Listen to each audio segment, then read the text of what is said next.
In this episode, we discuss the feminine and masculine spirits in terms of the unconscious and the conscious. Welcome to the Bottom Turtle Podcast.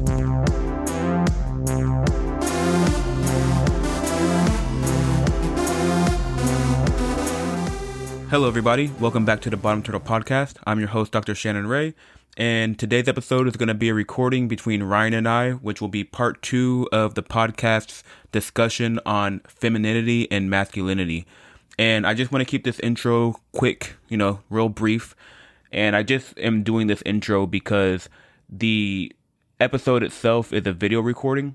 So throughout the episode, we make reference to an image that was seen in video, but of course can't be seen in audio only. And so I just want to inform the audience that the cover art for this episode is that image. And the discussion itself is largely based off of how the masculine and the feminine are related to the conscious and the unconscious respectively. And so the diagram in question is an oval that's divided through the center with the conscious on top, the unconscious on the bottom, and then directed arrows pointing from conscious to unconscious. So if you're listening to the episode, just take a look at the art and then understand that that's what's being referenced to. And outside of that, I would like to thank everyone who is still listening to the podcast. Every time I look and I get downloads and I see consistent downloads from people who've been listening to the podcast for years, it really does motivate me to continue making the podcast. And I just want to say that I appreciate every one of you. And I really do enjoy creating this content for you guys. So if at any point in time you want to help me out by sharing it with someone you know, that'd be great. And just tell people about it. If you find it compelling and interesting, tell people about it. Tell them to check it out. I'd really appreciate it. So without further delay, here's the episode. I hope you guys enjoy. Peace. You said something yesterday that was something I didn't think about before with the feminine and the masculine, which is this idea of differentiation, of the idea of the masculine formulating itself outside of the feminine and differentiating it from the feminine. Yeah. And I don't know, I think that makes a lot of intuitive sense, precisely for what I was saying earlier, because on average, you notice this propensity to value like emotion, feelings, and harmonization of the group.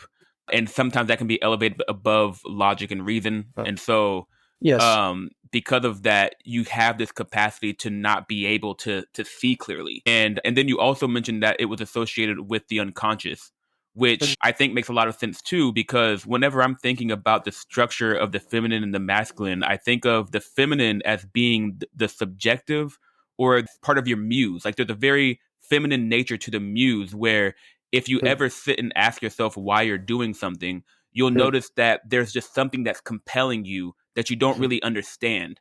And that thing gives life to the what was I saying?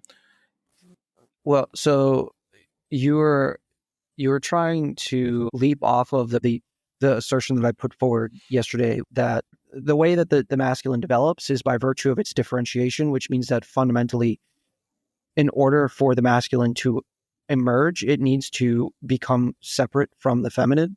Yeah. And because that's the underlying mechanism that characterizes the emergence of the masculine, it necessarily must operate on a principle which is not synthetic or integrating.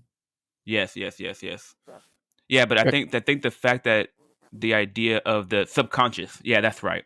So then now if we look at it from that perspective, the subconscious is something that you're not aware of. It's not the thing that is being part of your differentiation. It's something that is outside of your consciousness, outside of your awareness, outside of your sight, outside of structure. It's not been forced into a structure. And so when you're functioning through the world and you're listening to your muse, it's almost like that thing you're unaware of is speaking to you. And then from that, it forms into something that like a thought or something that is structured by your conscious awareness of it. And if you're ever acting in the world and you're paying attention to what you're doing, you're realizing that you are acting based off of these whims and interests that you have. And then once they come to your attention, you use your masculine or in your sight to then Yes. enact the will of Yes. that thing that has come to Yes. you.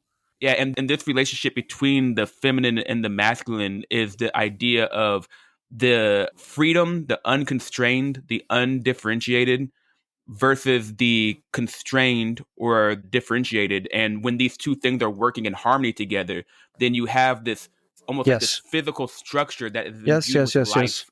Yeah. Yeah. Yeah. So the exact structure that you have just outlined is literally the basis of Kant's conception of how the psyche works. Now, Kant Mm-hmm. doesn't phrase it exactly in this manner, but the way that he puts forward the structure of human understanding in his critique of pure reason is we are essentially comprised of two core faculties. The first faculty is the thing that constructs intuitions, and the second faculty is the thing that constructs conceptions. And everything has transcendental and empirical expression. Empirical expression is the type of expression which occurs with respect to phenomena that are sensible. Intuitively, it's like there's something on the table that I'm touching. The transcendental intuitions are intuitions which are not sensible, they're a priori, but they don't express themselves in the mode of a thought. It's actually the things that are underneath that you just talked about. So Kant's assertion is there are actually things in the subconscious that characterize the nature of human experience that are a priori that need to exist so that when you have a sensible intuition, it can be embodied or present itself to you in terms of like the basis vectors, which are the transcendental objects that allow the intuition to take on a concrete form. Mm. Okay. Well, say that one more time because, Okay. like, I do understand the idea of the intuitions taking concrete form. Because if anyone listens to this podcast, they know that I have a setup where you have the space of symmetries, the space of pure symmetry, and then you have the space of structure or information. And so how I typically think is that you have something like the space of symmetries feed ideas into the space of structure, and then once you become aware of it and you pin it down, then you forced it into a state or you forced it into a structure. Yeah. Yes. So in order to get a particular content in the space of intuition, you should Yeah. think about the space of intuition as being something like a Hilbert space that satisfies some completeness condition. So that means that in principle, it has a resolution of identity, Mm-hmm. right? And so Yeah. if I have a content here, which I'm going to call just a regular wave function, Yeah. then that means that I can express it in terms of the basis vectors. Yeah. Yeah. Okay. So for Kant, his claim is that the transcendental objects are the things that allow the manifestation of a particular empirical experience. Right. Okay. So this thing needs to be comprised of some kind of spectrum in order to be able to make anything sensible at all. Right. So Because what you're saying is something like when you think of this space of intuition, you're yeah, thinking of that as something that's formless. It's something that has the nature of being formless until it's been conceptualized, but although you think of it as being formless or non-structured, it must have some structure. Otherwise, it could not provide experience. And so there yeah, has to be something about it that has structure, although it's characterized by being non-formed or formless or non-structured. yeah. So so when you try to conceptualize the nature of the structure, you need to rely on the fact that it's occurring in your conscious mind, which means that you're using concepts in Yes. order to grapple with the data down here. And Yes. so Yes. by virtue of the fact that thought is comprised of concepts, which always provide structure or form Yes. in the Yes. exact way that you articulated, Yes. then the postulation of the a priori structure of the intuition has to be mediated by conception, right? Yes. It Yes. has to Yes. be mediated by thought. And so you have to be very careful in that construction not to project the structure that thought gives life into Yes. the intuition. You likewise cannot conclude that the intuition itself is without form Yes. because Yes. because in the absence of form of the intuition, that means that nothing could be sensible at all. What you're just describing is covariance. Like you're literally describing something like my advisor, his advisor was John Wheeler, and Wheeler used to tell him that a Ford fender is a Ford fender no matter how you paint the coordinates on it. So the idea is that the Mhm. coordinate system is like the structure, that's the concepts, the structure of thought is the coordinate system. Yep. And so what you want to find is the truth that's independent of coordinate system. In other words, as I transform from one reference frame to another, there is something that is invariant between reference frames that does not change. And it's almost like you basically have taken something. Sure. Yeah, yeah, sure, Yeah, sure. and yes, and Extract this the is intuition. Yeah. yes, and this is exactly how I think Sophus Lee was thinking when he was developing Lee groups. Yep. It was something Yep. like you have some sort of structure, but then you want to look at the contents that still exist once you remove the structure, and the Yep. content that exists once the structure is removed Yep. is that which is invariant under Yep. transformation, Yeah, yeah, yeah. and that's the symmetry. And so this is part of the reasons why I'm always saying, like, on this one side, you have the space of symmetry, which would, Yeah. I think, from our conversations have been mapped onto the space of the unconscious. And then on the other side, you have the space of structure or the space of concepts that once you become aware. And then once you become aware, then the awareness actually is associated with the spirit, because that knowledge of awareness and the Yep. experience of it actually Yep. will affect how you behave and how you act and how Yep. you program the Yep. universe. And so this Yeah. is the nature. So this is what I've been saying the entire time in the podcast, Yeah. if Yeah. anyone's been listening. Yeah. Yeah. Yeah. No, that's exactly right. Now, Kant also says that because there are empirical and transcendental aspects to both the intuition and the thought, that this resolution of identity also occurs up here. Wait, say that one more time. Because Kant says that intuition and thought or concepts both have an a priori and a sensible aspect to them, Mm-hmm. right? So thought applied to empirical structure is empirical thought. Mm-hmm. Thought in regards to transcendental contents is itself transcendental thought. So in other words, there's an a priori structure to the nature of thought itself as well, in order to be able to form concepts at all. There again, there's a type of resolution of identity property within the space of thinking as well. Yeah. And I think this is actually consistent with my general understanding of the feminine when I'm thinking about a lack of structure, freedom, and a lack of constraints. And this is why, again, with those ideas mixed in with intuition. So intuition, again, is something that's felt. It's something that is a gut feeling. Yep. It's not something that you formulated into necessarily formulated into a structure. Yeah. And as a physicist, when I do theoretical work, I typically function very heavily out of intuition and out of gut feelings to guide what I do. And this is largely the space of speculation. So when you're speculating, you're kind of just following your intuition, going, I think it's this, I think it's that, and you're just allowing that to guide your movement through the space. Yeah, that's right. And so that's part one of theorize. But part two is then to place structure by actually formulating your intuitions into equations and then doing a calculation to verify. And so that allows you to take the space that you're speculating in and place order on it, verified structure. And this, to me, is the intellectual process. Like the intellectual process is something like, I'm going to start over here within my thought, within what is known, within my worldview, within my perception, something that's already mapped out.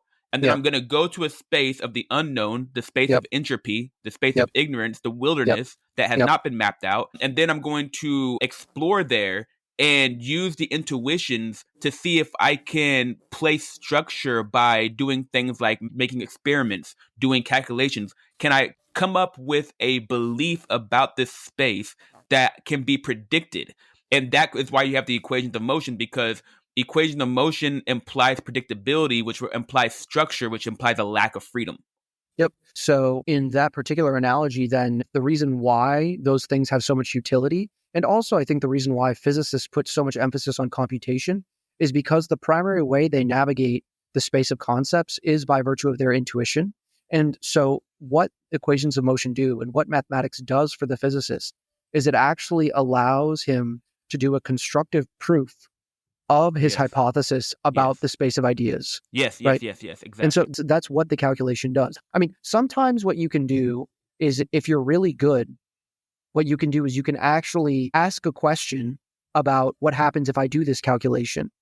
You do the calculation, and then at the end of the calculation, you form your interpretation, rather than going in the other way, where you have a hypothesis and then use the calculation as a verification of the initial hypothesis. Well, that's what I did. Like, that's why when I talk about this surface of ignorance stuff that I did, why it blows my mind so much, because I was doing that to formulate my understanding of symmetry and the Sure. understanding of Lie groups and my understanding of entropy and a lack of constraints. And so, like I said, the calculation was motivated by the fact that I told one of my colleagues that I thought that gauge is merely a consequence of significant figures, where, of course, gauge is that which is an invariant given some change in variable. It's that which is consistent with some information. So that was my intuition. If I have more information, then there's less things that are consistent. If I have less information, there's more things that are consistent. And so let me do a calculation. And when I did the calculation and I got exactly this result under all circumstances, I was like, holy crap, I made a prediction. My intuitions were correct. And Yep. it really did blow my mind. And then I had Yep. this whole other result that came out of left field that I didn't even expect, that's so specific that there's no way it's a coincidence. And I'm like, okay, I definitely found something here. Mm-hmm, mm-hmm. Yeah. Yeah. I wanted to pull back to a comment that you made about the harmonization between the masculine and the feminine. I think that this particular model, I don't like to use that word, but it's a good enough word to use. I call this the threshold of consciousness. Okay. For, I think, obvious reasons that you essentially articulated earlier when you were talking about, like, it's like this is the subconscious and then things bubble up. Okay. Yes. So the inference of the transcendental structure of the intuition is a consequence of an arrow going in this direction. Okay. The structuring of the intuition is a consequence of things coming up and then you doing, okay? Yes. Okay. So this comes later psychologically than this. Like, this is a fundamental mechanism.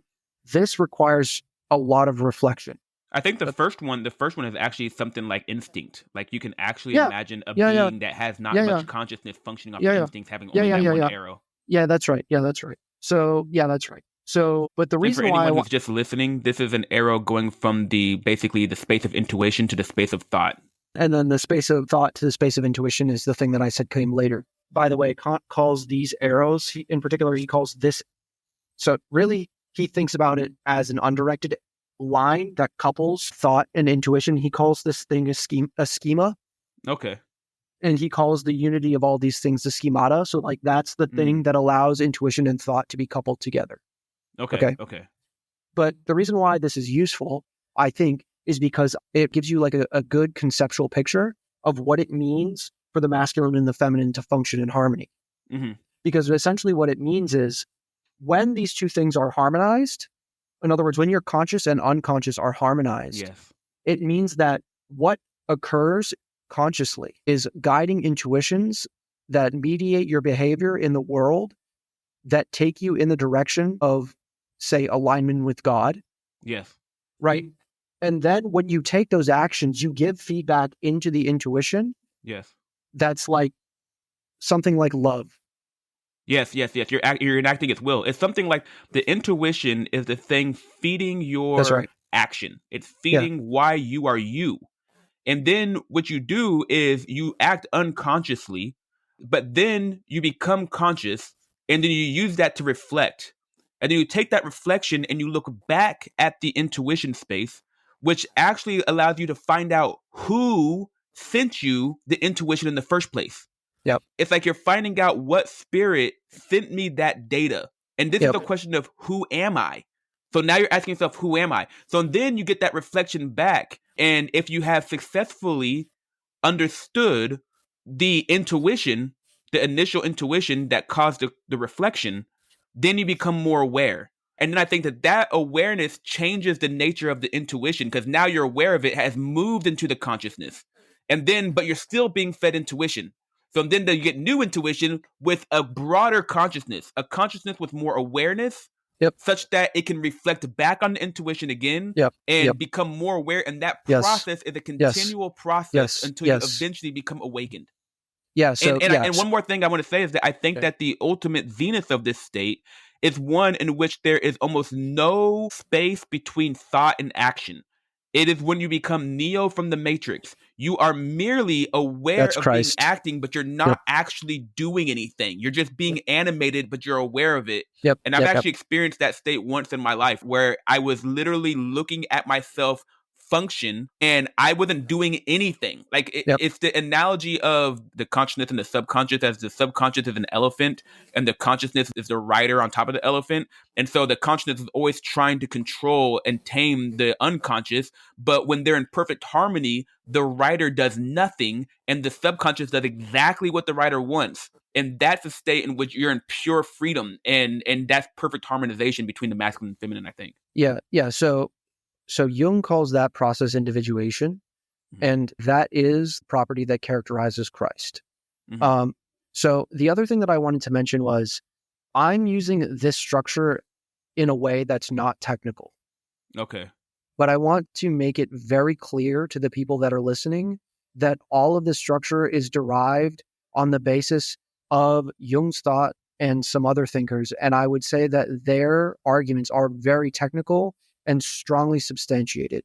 Okay. Mm-hmm. And furthermore, that it is probably the work of my life to provide a concrete formulation of this type of prediction.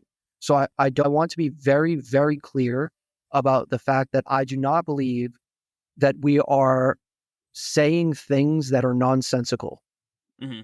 And the way to substantiate all of these claims requires a restructuring of perspective at a very, very, very, very base level, which is why I have to read so many different things and pull from so many different fields in order to put these things together. Because basically, the hypothesis is that there is fundamental structure to the psyche, and that the structure itself is the thing that mediates the evolution of human life. So, in other words, things aren't merely random. Yes. And there is something like, look, I'm not going to say it is an equation of motion. It's not. But there's something like an equation of motion that characterizes, first of all, the development of an individual human. And if that were not true, then there would be no such thing as developmental psychology. They would never be able to extract properties at all. And all you need to do is go and read Piaget's work to realize that there has to be some kind of structure to the development of a particular human. Second of all, the development of a particular human must proceed through the phases of consciousness that characterize the evolution of the species as a whole. Now, theoretically, what we need is an actual way to verify these things, but we're not doing something like pulling shit out of our ass. Yeah. Okay. So, that's all.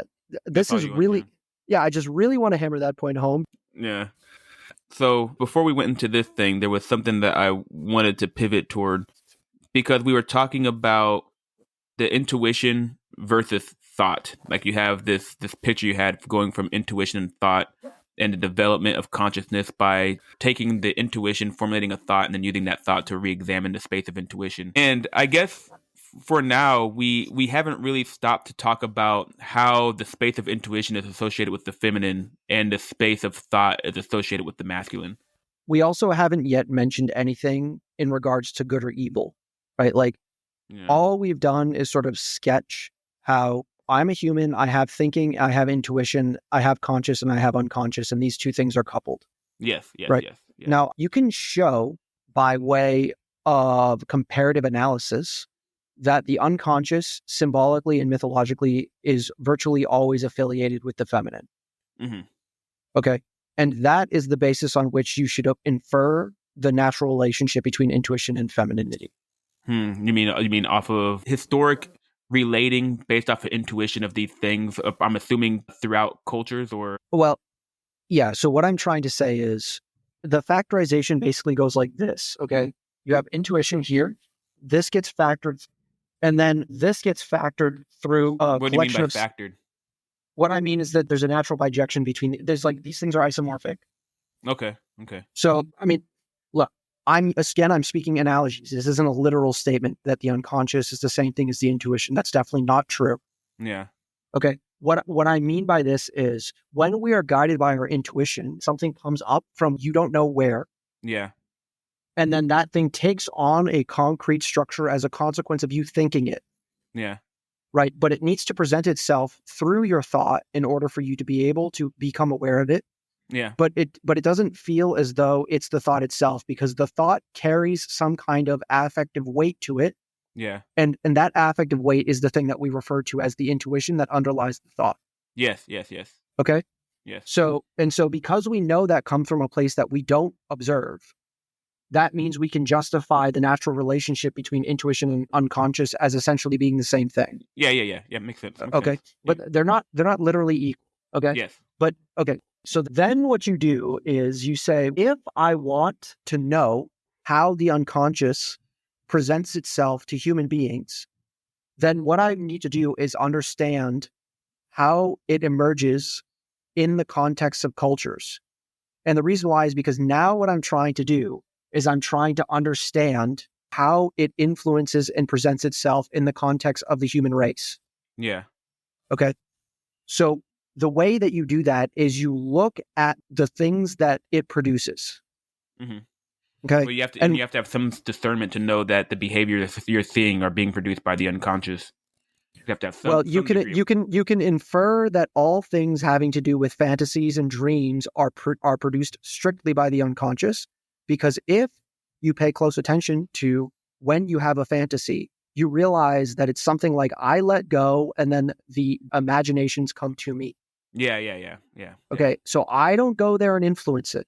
And Yeah. it's even more strongly presented in the context of dreams, because if you just have a regular fantasy and something presents itself to you that you don't like, you can repress it. Mm-hmm. But when you're dreaming, that doesn't happen at all. When you're dreaming, you're just taken along for the ride. Mm-hmm. So your mind says, this is what you got to fucking know. I suppose to some degree. I feel like when I'm dreaming, I have some degree of control of what Okay. happens.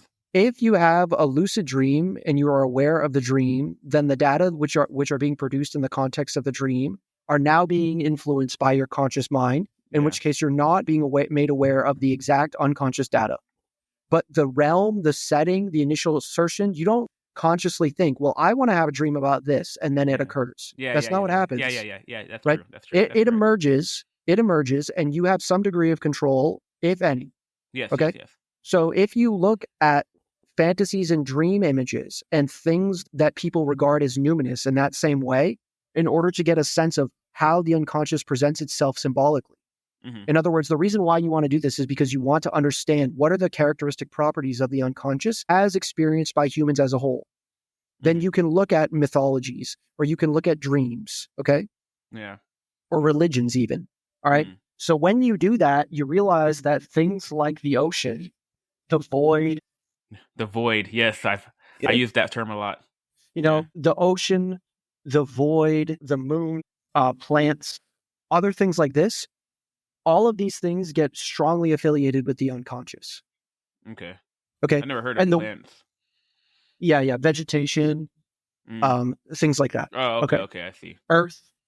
I mean, if you're thinking about a particular dream, you always have to look at the context of the dream, and you have to think about it in the context of the particular person who's having the dream. But on the whole, if you look at the way the unconscious presents itself symbolically to human beings, it's like this.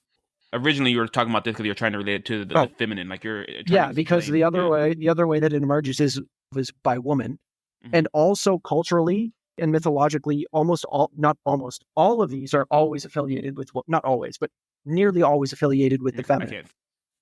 Okay, so these things are the symbolic representations of the feminine. And this observation is what led Jung to postulate the existence of the anima. So is this structure of like ocean, void, earth, mapping back to woman, is that within literature that you can actually reference? Can you say, if you read this book, then you'll... Yes. Just go read Greek mythology. Greek mythology. Yes. Okay. Not just Greek mythology. You can also look at something called, I think it's the Prose Edda, which is the mythological foundations of Norse mythology. You can look at there. You can look in contemporary literature on primitive tribes. You can look at your own analysis of dreams. You can look at the mythology of Native American, dude, like Karl Jung. No, hold on, one second. You can also look at it in the context of alchemy that was done in the 13th century. Like literally, you don't even need to go and read these things. You can go and read Karl Jung's collected works. If you read collected works 5, 10, 11, 12, 14, 16, it'll give you a really good picture. And in this, every single one of these things, he does a different comparative study of where these particular, not just these ones, but a bunch of other ones emerge. Yeah. Right. And so this book is 1,000 pages long. This book is 1,200 pages long. Yeah, yeah. So if you want to go and find it out, you can do it. Yeah, yeah.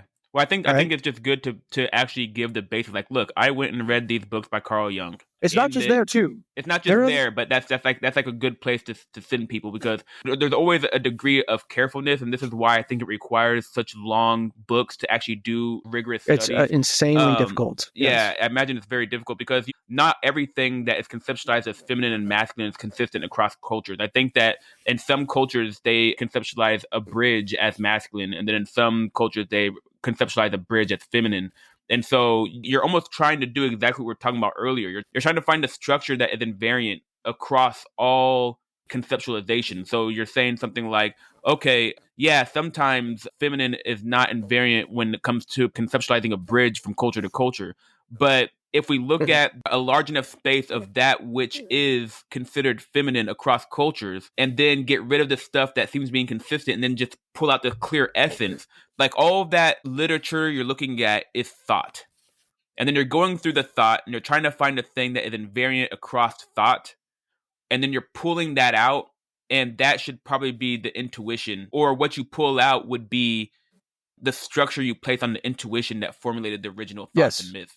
Yes, that's right. Another. So this isn't just a problem of psychology. There's also a guy named Mircea Eliade. He founded a field of study called comparative religion. There's a second version now, which I personally think is inferior to the original, where he and a bunch of his contemporaries literally compiled an encyclopedia of comparative religion, where it's like 10 volumes long, where it literally goes through foundational symbolic structures that emerge across religions. And then they do comparative analysis to show that this particular type of symbol always emerges in the context of this, or almost always emerges in the context of this. So you can go and you can look up something probably like moon there, and it'll tell you about all of the religions in which the moon appears and how it gets affiliated with the feminine. Yes. Well, okay.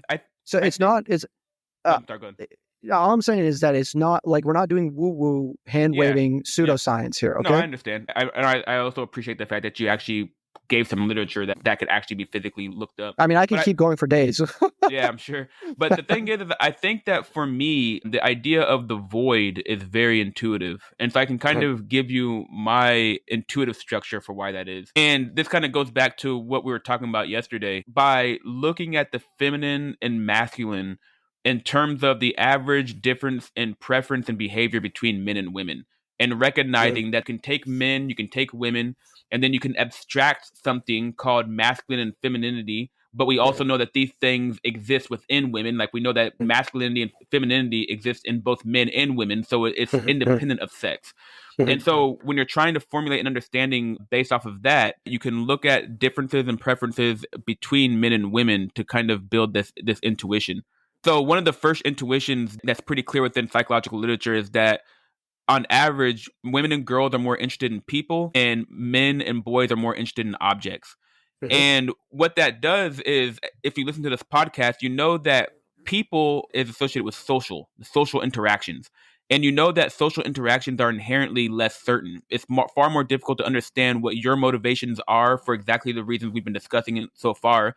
It's hard to know what your motivations are exactly. It's hard to know what someone else's motivations are exactly. It's hard to know how they interpreted what you said. And so there's all this messiness to know exactly what's going on. So you have this increase in uncertainty or increase in entropy. Whereas when it comes to objects, you can look at an object like a wine glass and you can throw it on the ground and you can know its nature to say when you take a wine glass and throw it on the ground, it will shatter. There's no room for disagreement. There's no room for uncertainty. There's no room for, or there's far less room for uncertainty and disagreement. And so the space of objects is more black and white. It's more clear. And so so throughout this episode, we've been talking about this idea of structure being associated with the masculine and this less structured intuitive space being formulated with the feminine. And this is partially one reason why I formulated this intuition prior to everything that Ryan just said. And so that to me is a large part of it. But you also know that throughout the psychological literature is that women and girls tend to be more agreeable. They tend to care more about group harmonization. They tend to care more about feelings and emotions. And because of that, they tend to be less direct. So both men and women compete and have confrontation, but a competition in between women is typically less direct.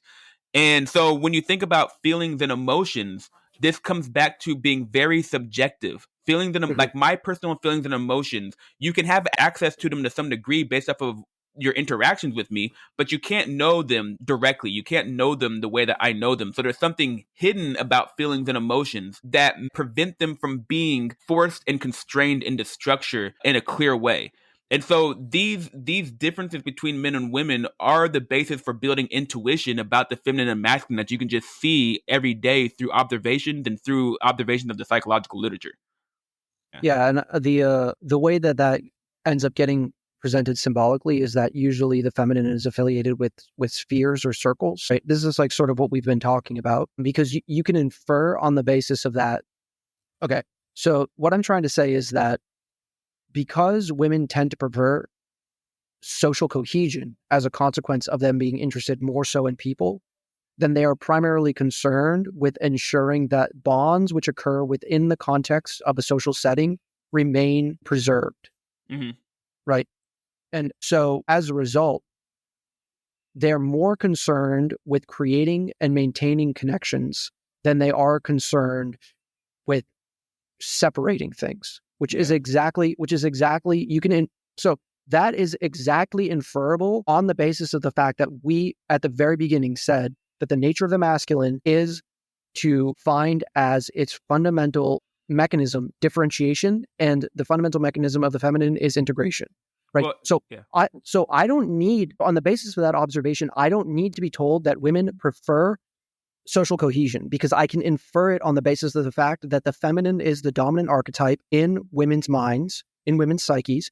And so consequently, I should expect them to prefer integrative as opposed to differentiative action, which means that consequently, on average, I would expect them to prefer cohesive interaction rather than dissonant or separational Mm-hmm. interaction. And that presents itself entirely symbolically and also in this sort of entirely theoretical way. So it's very interesting that you can infer that particular property behaviorally as a consequence of these symbolic structures. And I think that one thing to mention in that is this idea of harmony versus separation.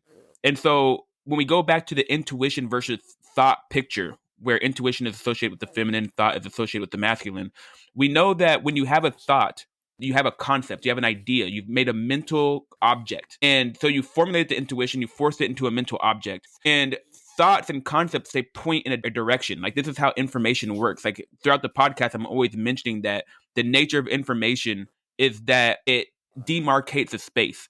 It takes a space and says, I'm pointing over here versus over there.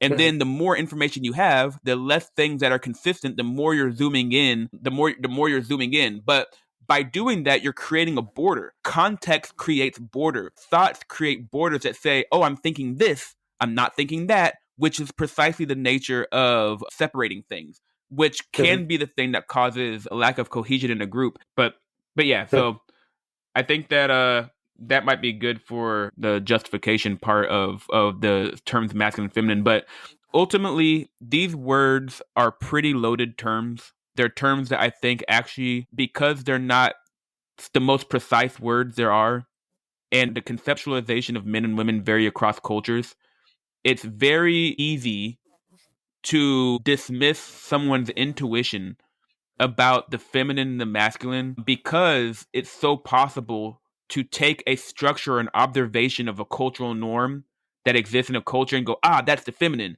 and then find out that that cultural norm isn't the feminine in some other culture. And if you're building your intuitions off of things like that, then you can easily be misled. And so, because of that, these terms themselves are, I think, very confrontational in terms of how you use them and how you and whether or not you're using them properly. But we also know for certain that feminine has something to do with women, masculine has something to do with men, and we know for certain that there are differences in behaviors between men and women that can be observed. So these words have some capacity to create meaning. And so Yes. whether or not you agree with what we're saying can be debated. And hopefully you don't hear what we're saying and just think we're idiots and we don't know what we're talking about or something like that. But ultimately what I want to say is that this association with freedom or with a lack of constraints or harmonization, I think it does come from the difference in prioritization on average of women of feelings and emotions versus men being more interested in objects and being more concerned about truth or whatever, even if it hurts someone's feelings. And so, because of that, void, emptiness, entropy, subjectivity, a lack of constraints, freedom is what I associated with the feminine, and constraints, differentiation, objectivity, conserving something, Sure. information, order, and constraints is associated with the masculine. And I think that most people, if they hear objectivity, conservative, information, order, constraints, masculine, subjectivity, liberal, entropy, freedom, lack of constraints, feminine, I don't think people would be totally confused by that. I agree. Yeah, I agree. I Yeah. agree. Okay, so do we want to talk about, let's see, we're probably over an hour in now, right? So do we want to go into how good and evil couple to the masculine and the feminine, Yeah. or do we? Okay. Yeah, I think so. I think we can have a discussion about how these things harmonize and how they don't harmonize and what Right. goes wrong when that happens. Yeah, yeah, So earlier we were talking about how when the masculine and the feminine are in harmony with each other, what you essentially have is like the feminine is what gives passion. It's the intuition, it's the muse, it's the thing that animates, it's the thing that gives life, it's soul. That's what the feminine has. And then the masculine is a thing that becomes aware and it differentiates. So now that it can differentiate, it can enact that will. So you have sure. something like the soul or spirit or life being given by the feminine into what would otherwise be a lifeless object, just a structure. But then once that structure has that feminine subjective reality, it can then use its differentiating capacity to enact the will of it, and then this relationship is what gives rise to like an identity or a spirit or behaviors or whatever. And I think that I agree with that. yeah, and so what you have is something like both these things are working in service to each other. The masculine is working to enact the will to some degree of the of conscious. It's not saying that it's wrong or denying it. It's saying, oh, okay, I'll do it. And then the feminine is, if it's I think working properly is providing I think that this is probably what it is. It's like Yeah, yeah, it's yeah, yeah, providing true loving information, whereas if it was corrupted it would be providing delusions, which would be not yeah, good yeah, for the yeah, yeah. Yeah. So, um, two things in the framework of Jung, he would say that the thing that's being provided to you is psychological energy or psychic energy, Mhm. not information. I mean, the information occurs as a consequence of conceptualization of the affective data which emerges. Yeah. Okay. The other thing is that he takes the dual relationship between consciousness and unconscious very seriously, Mhm. right? And so the way that we experience consciousness is in a singular and unified way. And so on the basis of that, he postulates that actually the unconscious is something more like a plethora of autonomous functions that present themselves to us like distinct voices. And Okay. the reason why I'm making that point is because it's possible to have a fragmented unconscious structure. And if something from the fragmented structure comes into consciousness and then pulls you away from a harmonic relationship, that I think is the basis of the corruption. Like I Hmm. think that's how you end up in a negative relationship With the feminine, with the unconscious. with the And so unconscious. Yeah. which then it can be reflected into a negative relationship between the masculine and the feminine. So when I think of something like being in a poor relationship with, say, your intuitions, I think being in a poor relationship with your intuitions comes from a lack of sincerity and not being honest with yourself and Good, lying to yourself. So I think that what you do is good. you influence where you are in the space of potential, the space of intuitions. Like you can like, if depending on what I think about and what I spend my time on, that will affect what thoughts arise at any given moment. I have some control while I'm being conscious. I can make decisions while I'm conscious, and then those conscious decisions actually reflect back into my subconscious and affect what things arise in my mind. And if I live a life where I consistently lie to myself so that I don't have to face truths, Sure. and I consistently lie to others or whatever, and not be honest and not be sincere, then that's when the intuitions that arise can be deceitful. And then the more you do that, the more you can get cast into the dark to the point Yep. where you don't even know how to be honest. And so anything that's fed to you, you can't even tell when you're lying to yourself anymore. And then you've Yep. completely lost it. And so does that map onto your understanding of a fractured subconscious? So that maps onto the state that you end up in as a consequence of having a dissonant relationship with your unconscious. The question arises, well, how do you end up in a dissonant relationship with your unconscious? And the answer is, if I give bad data back into Yeah. the unconscious, Yeah. which if you take the Freudian perspective, then that can occur by virtue of repression, right? So like imagine the unconscious gives you some information like, I don't like the experience we're having right now. Yeah. Yeah. And you tell it, shut the fuck up, Yeah. right? And you shove it back down, Yeah. right? Then what that does is it takes the part of the unconscious that was affiliated with that sensation or that emotion or that intuition and Yeah. splits it off from the unified whole, Yes. right? Trust And me, then I've experienced that. yeah, so then you end up with a fragmented unconscious, Yeah. and then the thing that's over here that's got split off starts to accrue energy, Yeah. right? I mean, it remains below the threshold until it's accrued sufficient energy that it like literally you can't do it anymore. Then Yes. it emerges on its own, Yeah. and then you experience that as your unconscious attacking you. Yes. Dude. Now this, I am certain is correct. I've experienced this Yeah, on multiple occasions, right. so I know And so, exactly what this feels like. okay, good. And I would say that when you observe a conscious structure that exists in a fractured state, that is the basis of schizophrenia. A I mean, conscious literally, yeah. Yeah. yeah. Yeah. So schizoid literally means like separated, Yeah. right? Yeah. Yeah. Yeah. Yeah. Yeah. Now, Yeah. that doesn't mean that the schizophrenic is aware of two things at once. I think really what's happening is he's got a constellation of personalities that occur in his unconscious, and they just go Well, like I this. would say also there's just a discontinuity of the structure that creates meaning. It's like, we're Yeah, always talking about the symmetry between things. When you're building models, what you're doing is you're taking a thing that wants to be modeled, and then you're creating a concept or a structure to model it. And you want to actually find whether or not the concept you're using is symmetric to the thing it's modeling. And I always use the example of a pendulum and simple harmonic motion and a circle, where you can use the physical system, which is the pendulum rotating back and forth,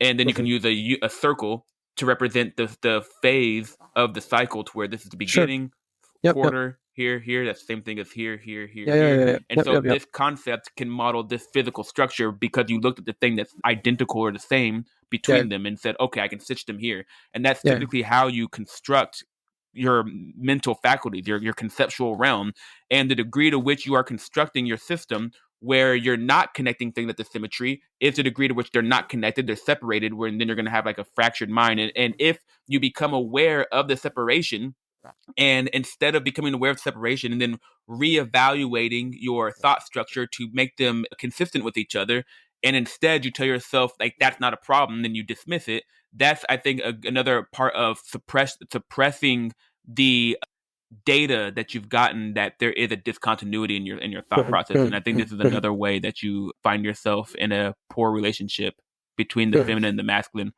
Yeah. I think another way where the feminine and the masculine can be in a poor relationship is precisely what we were talking about the last episode, with this idea that a man is anyone who identifies as a man and a woman is anyone who identifies as a woman. It has no masculine structure. And what we mean by that is it has this discerning structure. It doesn't have this capacity to separate, to point over here versus over there, to create a border, to exclude, because that's what a border does. It excludes. And so because it doesn't have the capacity for differentiation, it is a pure feminine structure, but it's trying to be passed along between people as a structure that can manifest objectivity. And so this is something like a pure feminine structure putting on the mask of the masculine. It's basically using the masculine or the claim or the face of the masculine for a purely subjective goal Yep, or yep, a feminine goal. yep, And I think that this is a part of a corruption, because this yep. is a domination of the masculine by the feminine. Like there is no masculine structure. And then trying to invoke masculine structure by saying, well, wait a minute, words have to have this structure in them. To say that that is wrong is to say that any manifestation of the masculine is wrong. And so Yes. that would be a pure corruption. I don't know if the relationship between the feminine and masculine can be Yes. more corrupted than that in that direction. Yes. Yes. Yeah. That's what Jung calls animus possession.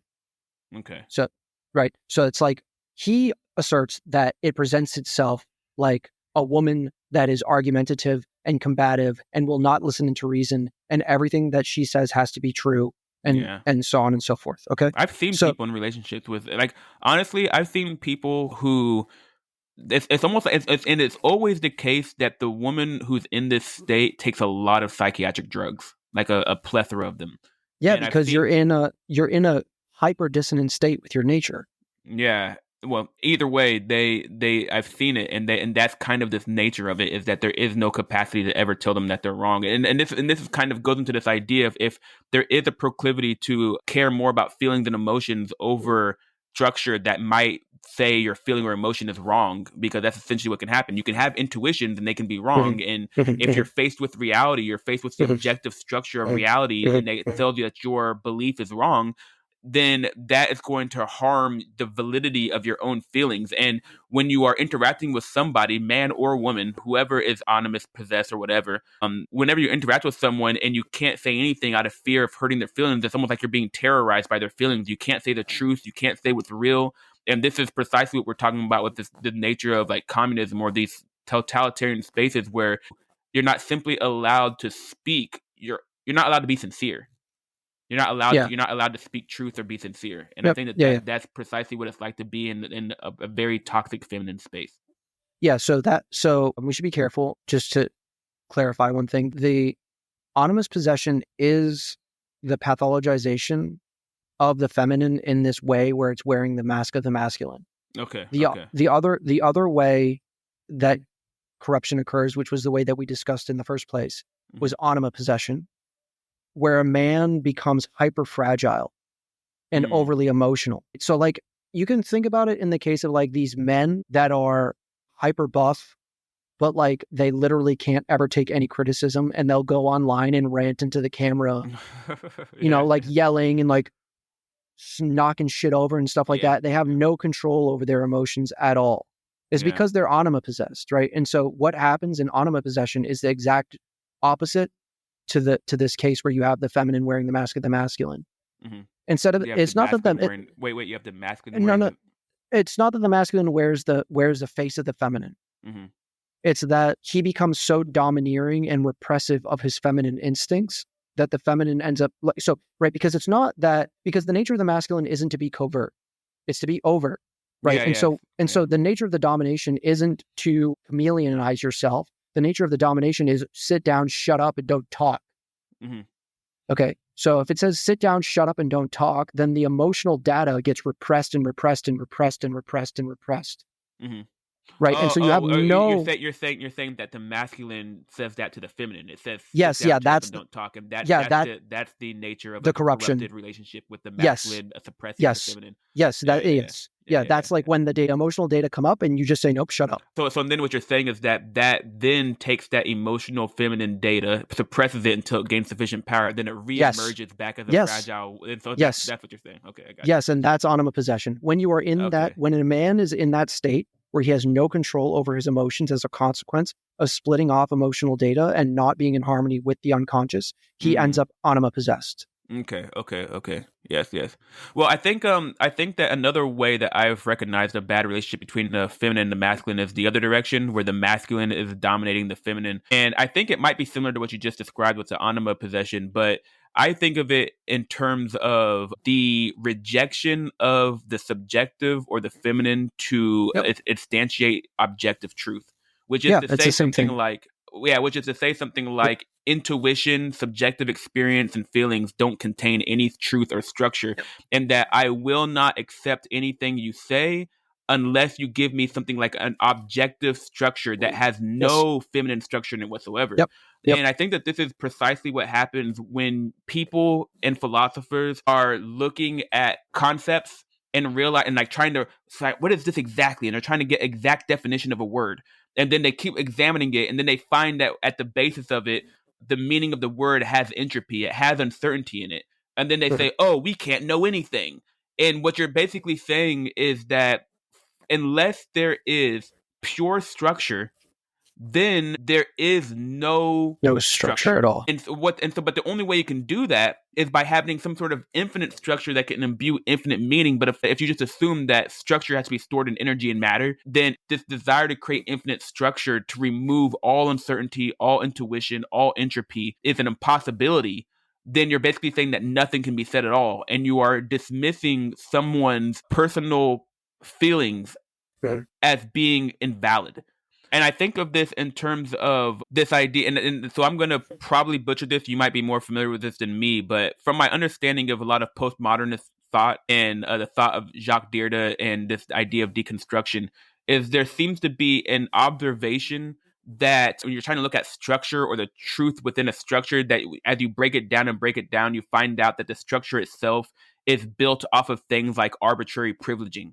It's like, okay, well, you've arbitrarily privileged this over that, and Yeah, that yeah, gave yeah. rise to this structure. And then you're saying something, and then if you then say the arbitrary privileging itself is somehow invalid or does not have the capacity to imbue truth on the structure that emerges from it, then you're saying something like that. Think of the arbitrary privileging as something like your muse, your subjective nature. The thing that speaks to you is the reason why you privilege this over something else. And you're basically denying the validity of that structure. And so I think that that's another way in which the masculine can dominate the feminine, is to say something like, unless there is structure that justifies this, then it's invalid.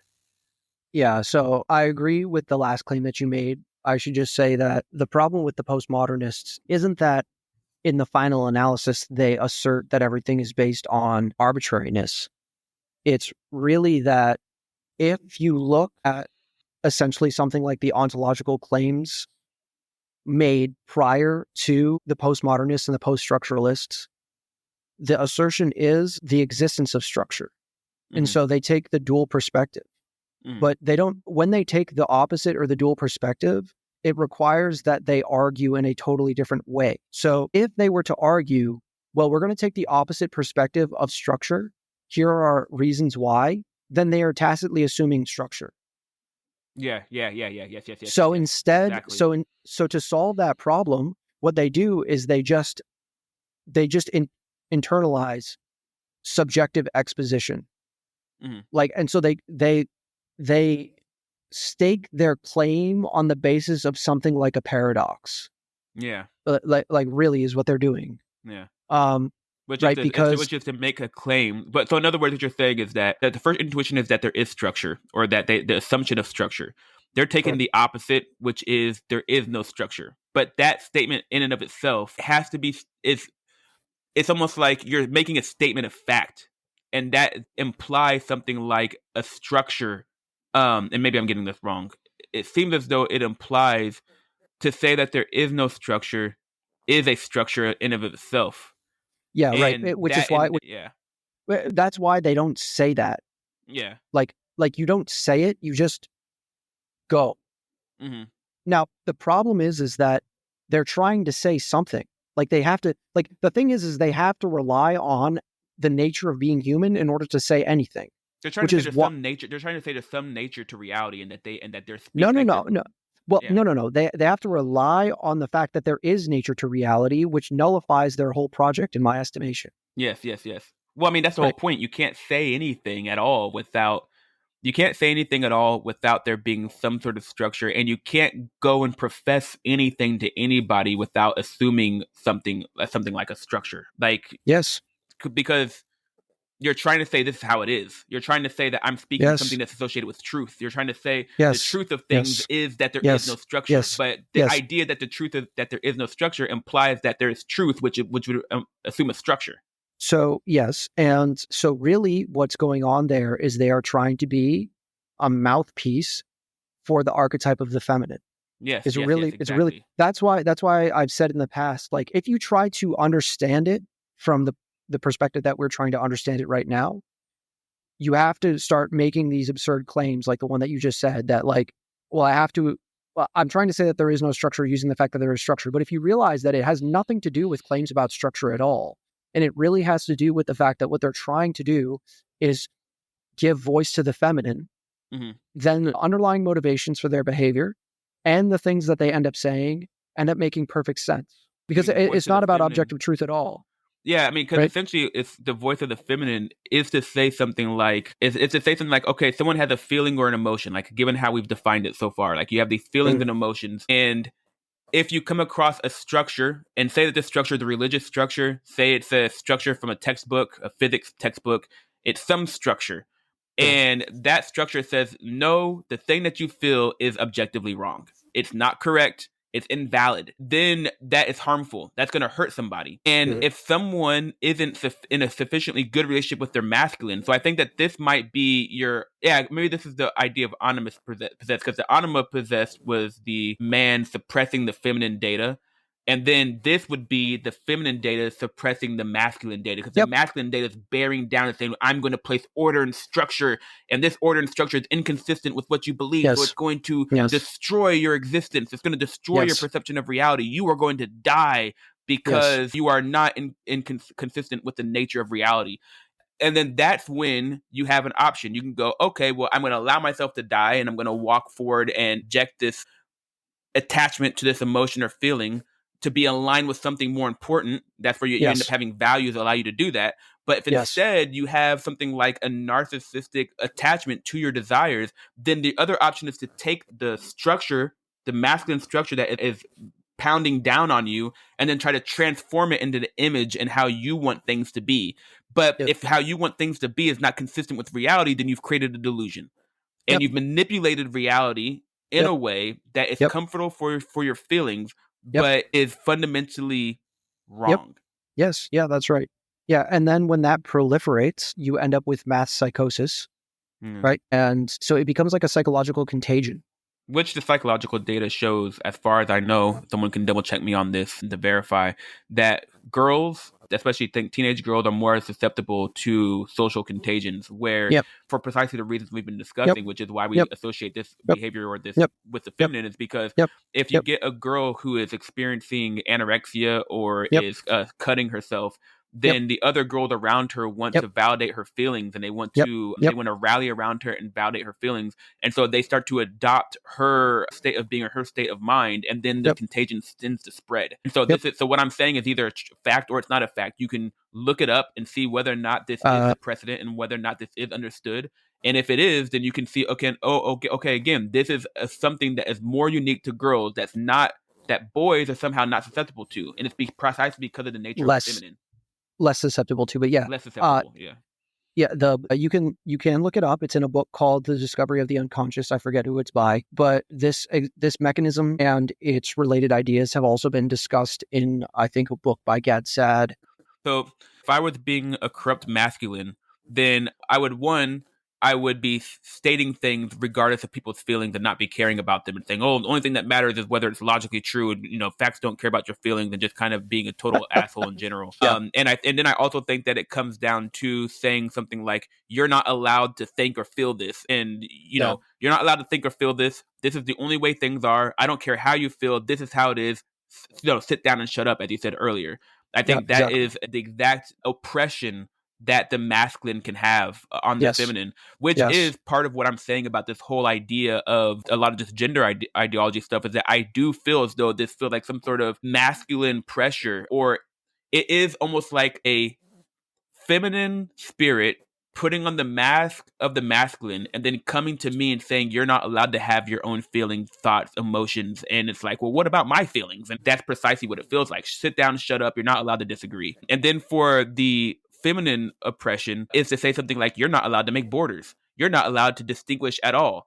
Any amount of distinguishing between this or that, or saying that someone's feelings are wrong, or saying that it's either black or white, is any amount of structure or constraints or order is bad. Yes. That is what the feminine corruption looks like. And Yeah. in both these instances, they're just defined by one trying to dominate the other. And once Yep. that happens, you're screwed. Yeah, that's right. Yeah. Yeah, that's So right. with that being said, let's hit on a happy note, which is when they're working together and when you have harmony between them. And I would say that happens when they're acting in service of each other. where the masculine is acting in service of the feminine is acting in service of the masculine. Both of them sacrifice their power or control for something greater than themselves. And Yes. so, if it is the case that there is some structure that comes to someone's attachment to an emotion or feeling, and the feminine is healthy, then it'll go, you know what, you're right. I relinquish, I let go for this. Mhm. And if there is the case with the masculine that, how would this work in the opposite direction? Um, I think of it as something like having an interaction with another person and taking seriously your responsibility to listen to them sincerely Yes. and to listen to their emotions and feelings and treat those as valid. I mean, Yes. they may not be right necessarily, but you know that they're derived from something. Even if what they're Yes. saying doesn't necessarily make sense, you know Yep. that it's derived from something, and you're trying to Yep. listen compassionately Yep. Yep. without dismissing them. And you Yes. also are allowing their feelings, their emotions. You're saying you are made in the image of God. And I really think that this is the case. You are made in the image of God. Therefore, you have the capacity to create reality. You have the validity of that. And it's my responsibility. It's basically thinking in terms of your responsibility to that person. It's almost, you have a responsibility to create cohesion between the group. You have a responsibility to this Mhm. person. Mhm. And I think that that's when the masculine is working in service of the feminine, Yep. and it's saying something like, maybe you're in a distress right now, but I'm going to use my awareness so that both of us end up in a better place. Yeah. The way that I like to think about that particular version is the masculine is the thing that's setting the boundaries. And Mm-hmm. then the feminine is saying to the masculine, these boundaries don't work for me. Yeah. And then the masculine takes that information and then says, is that true? Yeah. Right. And then if it is true, he will adjust the boundaries. Yes. Yes. Yes. If it's not true, he doesn't adjust the boundaries, but he also says, like, look, this is why. Compassionately, you explain. Exactly. But I would say probably what's usually true is that's partially the case, right? So Yeah. Mm-hmm. you realize, well, I'm being too tyrannical here. I'm being the right amount of controlling here. So this part of the boundary needs to be deformed. Yeah. Like we need to like push things out like this, Yeah. right?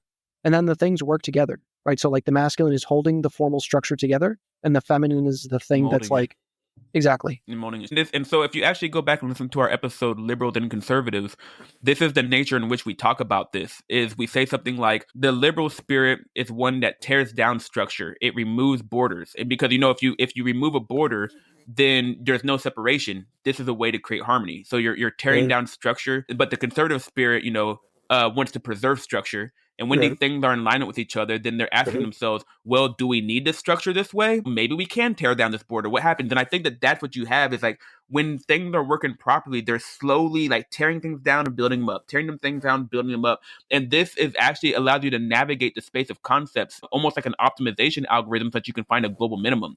Because when you're doing optimization, and the most important thing about optimization is to find a good initial guess that can get you to a global minima. But when the worst thing is getting stuck in a local minima, which is to say it's a local minimum point, but it's not the correct answer. And if you don't add some degree of perturbation from that local minima, you'll just keep falling back into it and you'll never find the better answer. And so if you think about breaking down a border or expanding the space that you search in as the liberal spirit's action of tearing down a structure, then you can see how it guides you to a better answer. And this nature is exactly how these things are in harmony with each other. And again, one thing that people should listen to is like, listen, what I just pointed out is that the entire time I've been constructing this podcast and the language contained inside of it, this idea of feminine and masculine has always been there. Always. And so when you go back and listen to liberals and conservatives, you can realize, oh, he's saying feminine and masculine the entire time. And this is part of the nature of the coherent structure that I'm trying to produce in the podcast. Yeah. Yeah. Did you have something to say to that, Ryan? No, I think that that's a great place to end it. Oh, no. There's one more thing left to end it with. Oh, and we'll okay. probably take like a 5 minutes. Okay. Because ultimately what this comes down to is we built up this subjectivity and objectivity. And throughout this season that I've been discussing with Ryan, when we build identity, we have this idea of you start off with some sort of subjective resource, some freedom. I have a freedom to enter into a social contract. And once you enter into that social contract, then that requires giving up some of your freedom to become part of an identity. And so you've entered into a constraint. The contract is your constraint. And so the model of the truth of ethics that we proposed was something like trying to maximize individual freedom or subjective freedom and group identity simultaneously. So it's the solution to ethics is the solution to trying to maximize group identity and individual freedom simultaneously. The group identity comes with a constraint. The individual freedom comes with your subjective freedom. So this is actually a reconciliation between the feminine and the masculine. The actual solution to ethics is the reconciliation between the feminine and masculine, where both of these things are perfectly dominant over each other and perfectly subservient to each other simultaneously. And what that does is that, as we were saying in our episode on ethics, is that it allows for maximum expression of the spirit. You don't want to suppress subjective freedom arbitrarily within a group, because now you've taken the nature of the spirit of the identity that's been constructed together and you are suppressing it, which is a tyranny against it. And so I think that ultimately this is the zenith of ethics, is the reconciliation between these two things. And one thing that I formulate this in terms of is the righteous mother and the righteous father. And throughout this episode, we've been talking about the intuition is associated with the feminine. But when I think of Buddhism, and I think about the zenith of Buddhism, like what is the goal? It's just nirvana, which is this complete lack of attachment to an identity, which is to say that every time I let go of an identity, I remove the structure. And through removing that structure, I've expanded what's allowed. I'm removing a border, I'm removing a structure, I'm expanding what's allowed. And when you do this to its completion, what you have is no structure at all. You're in a state of neither perception or non-perception. If there's something that can be said, then you're not in nirvana, which is to say there's a thought. If there's a thought, then you're not in nirvana. And because we've associated thought with the masculine, with discernment, then this would be the zenith of the feminine. But I think it's like the righteous version of it. I'd say the postmodern version is one where they're trying to say there is no reality while also clinging to a reality. It's this attempt to transcend identity while also completely attaching to identity. That's where it fails. Whereas in Buddhism, it's like, no, you let go of all of identity. If I were to say I am a woman in that space, nothing has to be done. I don't need to change anything about myself. It's something like within me is the spirit of woman and man, because if that were not the case, then I could not relate to woman. There has to be some overlap between me and woman such that I can relate and understand it at all. So there is some spark within me that has the capacity to say I am a woman, but that already exists. I don't need to do anything like attached to these version of this identity associated with like body parts and stuff. That is, I think, the valid way of doing this. And so to me, postmodernism and all this stuff that's going on is like failed Buddhism. But the opposite direction is something like the benevolent constructing of constraints. How you take people and bind them together in a way such that they have perception, they have identity, they have this capacity for differentiation. And that's what I think Christianity does. So one thing that you said in a conversation we had in the past is that you have something like God and like the awareness of God, and you can correct me on this, it's something like you have the perfectly unified unity, not separated, but totally differentiated. So it's completely differentiated. I mean, it's been completely mapped out, but it's not separated. And so I think that that's what you get when you have this perfect relationship between the feminine and the masculine. It's something like no arbitrary exclusion, but everything is clear and mapped out. Yes. Yeah, I completely agree. Yeah. Yeah.